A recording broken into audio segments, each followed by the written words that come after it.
Assalamualaikum warahmatullahi wabarakatuh. Selamat pagi Bapak Ibu semuanya.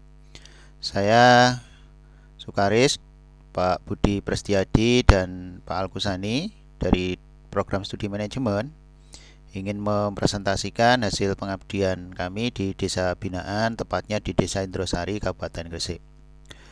Bapak Ibu semua, pertama kami sampaikan pada LPPM yang telah memfasilitasi kegiatan ini sehingga kegiatan ini bisa tersampaikan dan dapat dipresentasikan sehingga sebagai bentuk pertanggungjawaban kepada lembaga yang telah membiayai. Dalam hal ini adalah Universitas Medang Gresik. Bapak Ibu, tema atau topik pengabdian kami yang telah kami lakukan adalah melakukan kegiatan transformasi kapasitas teknologi informasi sebagai media pemasaran Desa Lontar Sewu, Desa Indrosari, Kabupaten Gresik. Kegiatan ini kami lakukan kurang lebih selama 3 bulan, mulai bulan Juni, Juli, dan Agustus ya, di 3 bulanan tersebut.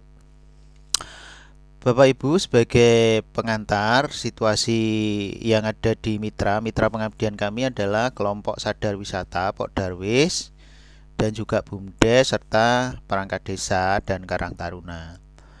Nah, Desa Indrosari sebagai mitra pengabdian bahwa desa ini telah memiliki atau sudah memiliki sebuah potensi yang luar biasa yang tidak dimiliki oleh desa-desa lain dan sudah menginisiasi akan adanya sebuah wisata desa.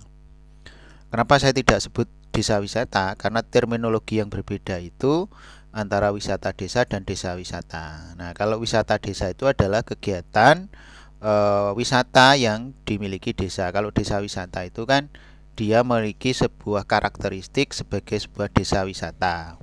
Nah, Bapak Ibu, pengembangan wisata yang bisa atau sedang dikembangkan yang dengan potensinya adalah kolam pemancingan. Potensi pengembangan lain yaitu adalah persawahan atau pertanian. Dengan sumber daya lokal yang berpotensi juga akan dapat memberi nilai tambah bagi masyarakat. Nah, Bapak Ibu di layar seperti tampak foto pohon-pohon lontar yang ada di Desa Indrosari. Nah, ini spot-spot yang cukup bagus, suasana sore dan pagi yang coba kita ambil beberapa waktu yang lalu. Nah, sebagai potensi, selain situasi tadi, desa ini memiliki pohon yang cukup banyak, pohon lontar yang tidak dimiliki oleh desa lain di wilayah selatan. Nah, wilayah selatan Kabupaten Gresik yang memiliki pohon lontar ini hanya Desa Indrosari. Ya. Selain itu tidak ada. Di desa-desa di sebelah utara ada, namun di selatan itu yang memiliki hanya Desa Indrosari. Nah, ini yang luar biasa keunikannya di sebelah selatan dan perlu dielaborasi, dieksplorasi menjadi sebuah nilai tambah. Saat ini masih ada 3.600-an pohon lontar ya. Namun 50%-nya yang masih produktif baik itu sebagai legen maupun sebagai penghasil buah siwalan, bahan baku yang bisa digunakan semacam nata de coco. Selain pohon lontar, bahwa desa ini memiliki kolam, telaga, bendungan begitu ya, atau kita sebut embung begitu. Ada 2 tempat ya yang cukup bagus, yang di wilayah utara dan wilayah sebagian selatan, barat selatan. Yang berikutnya adalah persawahan pertanian. Permasalahan mitra saat ini adalah terkait dengan sumber daya manusia yang nanti akan mengelola eh, wisata desa. Dalam hal ini ada Pok Darwis dan BUMDes untuk mempersiapkan diri dalam mengelola wisata desa. Kedua adalah penguasaan teknologi, yaitu kemampuan berupa keahlian yang berkaitan dengan marketing. Jadi ya kita sebut digital marketingnya begitu ya, sehingga nanti akan bisa banyak dikenal oleh masyarakat secara elektronik gitu ya, dan baik itu melalui media-media sosial yang bisa dikembangkan. Saat ini Bapak Ibu, kalau kita lihat dulu pada saat kami pertama kali di Indrosari itu masih ada 8 postingan pengikut, 191 pengikut dan 334 yang mengikuti. Nah, sekarang sudah ribuan Bapak Ibu. Nah, kemudian ada akun-akun yang berbeda-beda sehingga ini membingungkan mana yang sebenarnya yang resmi, yang milik, yang sebagai ofisialnya pengelola ini belum jelas. Nah, seperti ada Lontar Sewu dan ada Explore. Nah, ini akhirnya membingungkan. Kemudian menjadi apa media yang jadi rujukannya apa? Berikutnya kalau dilihat di mesin pencari Google Bapak Ibu, ada nama-nama yang berbeda-beda juga, ekowisata, eduwisata, wisata alam begitu ya, berbeda sehingga menjadikan apa positioningnya kurang kuat ya. Nama ini menjadi positioning kurang kuat. Mau dikenal sebagai apa? Eduwisata, wisata alam, kuliner atau apa? Nah, ini yang perlu ditata kembali ya. Perlu ditata kembali sehingga pemosisian positioning destinasi ini nanti menjadi jelas. Berikutnya Bapak Ibu, prioritas penyelesaian mitra pada tahap awal pengusulan yaitu tahap pertama fokus group discussion dengan warga masyarakat dengan stakeholder terutama pengelola, Pok Darwis dan BUMDes. Tahap kedua nanti kita akan mencoba penguatan kapasitas pengelolanya tentu dan juga melalui pelatihan digital marketing. Ini kegiatan kami di desa. Ini elaborasi apa-apa yang akan kita kerjakan bersama perangkat desa, pengurus BUMDes, PKK. Nah, ini kami juga melakukan diskusi di lapangan. Nah, Bapak Ibu bisa lihat ini produk-produk asli ya, Sinom ada begitu ya, produk asli di Desa Indrosari.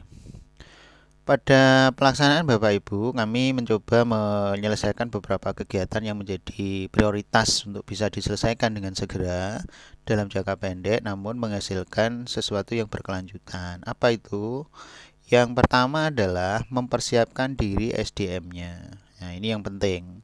Kedua, terkait dengan transfer knowledge ya, transfer teknologi, kemampuan berupa keahlian yang berkaitan dengan digitalisasi. Nah, bagaimana hasilnya? Kami telah mengidentifikasi tahap awal apa sebenarnya yang akan kita lakukan. Ya, itu sudah kita lakukan di sana, mengelaborasi, melakukan diskusi, partisipatori dan FGD terbatas secara informal. Berikutnya adalah pada tahap pelaksanaan, kami telah memilih hal-hal yang paling mungkin bisa dilakukan dengan sumber daya yang kami miliki dan juga sumber daya yang desa miliki. Ya, yaitu adalah melakukan kegiatan transformasi kapasitas teknologi.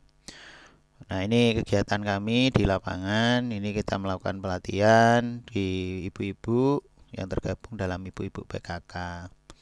Berdasarkan kegiatan pengabdian masyarakat yang telah dilakukan melalui FGD, workshop dan partisipasi yang terbatas pada pengelola yang sudah kami sebutkan, apa yang perlu dilakukan?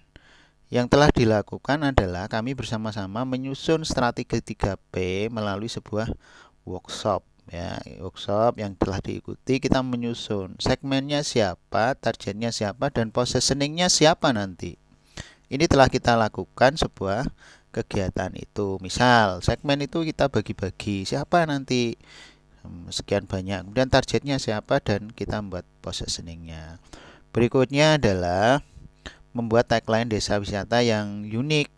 Nah, yang unik, yang kelak nanti menjadi top mind dalam benak pengunjung itu apa? Lontar Sewu. Apa kalau kita dengar Lontar Sewu? Oh, Indrosari. Oh, Indrosari itu apa? Nah, desa wisata. Nanti bisa kita kembangkan sambil berjalan karena data-data perlu dilakukan pengumpulan terlebih dahulu. Berikutnya adalah memperkuat branding melalui gerakan yang masif bersama masyarakat. Nah, ini kita lakukan semua warga itu diminta membuat DP. Nah, DP itu display picture pada WhatsApp maupun IG mereka supaya misal dari 500 orang warga bikin DP, nah, berapa orang akan melihatnya. Perlu upaya pemasaran konvensional sebagai pelengkap. Jadi kita telah mengembangkan. Jadi kita lakukan upaya melalui pasang banner yang besar di depan itu sudah ada depan masuk kampung yang dibantu oleh Dinas Pariwisata. Berikutnya adalah karena ini sudah mulai berjalan dan nanti ketika berjalan itu kan semakin bagus. Maka perlu terus modal sosial masyarakat, khususnya keterlibatan itu perlu dilakukan. Nah, modal sosial ini menjadi penting karena apa? Antar anggota organisasi harus saling percaya dan bekerja sama. Kalau tidak akan membahayakan bagi organisasi. Yang berikutnya, memperkuat kapasitas kualitas layanan bagi pengelola tenaga kerja untuk menciptakan kepuasan dan loyalitas pengunjung. Nah, wajah destinasi ini akan bisa terlihat ketika SDM-nya juga tampak ramah, semangat melayani, semangat membantu dan seterusnya, itu menjadi wajah dari wisata desa ini. Ya, nah itu yang akan menjadi orang akan balik lagi atau tidak. Nah begitu. Kesimpulannya, jadi kami pada kegiatan ini melakukan workshop strategi 3P melalui segmenting, targeting, dan positioning. Berikutnya, mengelaborasi, eksplorasi ide-ide pemosisian produk atau positioning sebagai alternatif pemosisian yang kita usulkan. Berikutnya, kemudian kita kombinasikan strategi pemasaran 3P tersebut ke dalam pemasaran digital. Jadi walaupun kita pakai IG, pakai media sosial lain, pakai jaringan network yang lain, namun segmennya harus jelas, kita ketahui itu. Ya. Pengelola harus melakukan update kapasitas penguasaan ini terus-menerus karena memang teknologi cepat berubah, selera pengunjung juga sering berubah. Berikutnya, layanan harus menjadi kemasan wajah ya dari kegiatan sehingga peningkatan kualitas menjadi bagian tak terpisahkan dari seluruh upaya pemasaran, baik konvensional maupun yang bersifat digital. Saya kira itu yang bisa saya presentasikan, kami presentasikan bertiga mengucapkan terima kasih.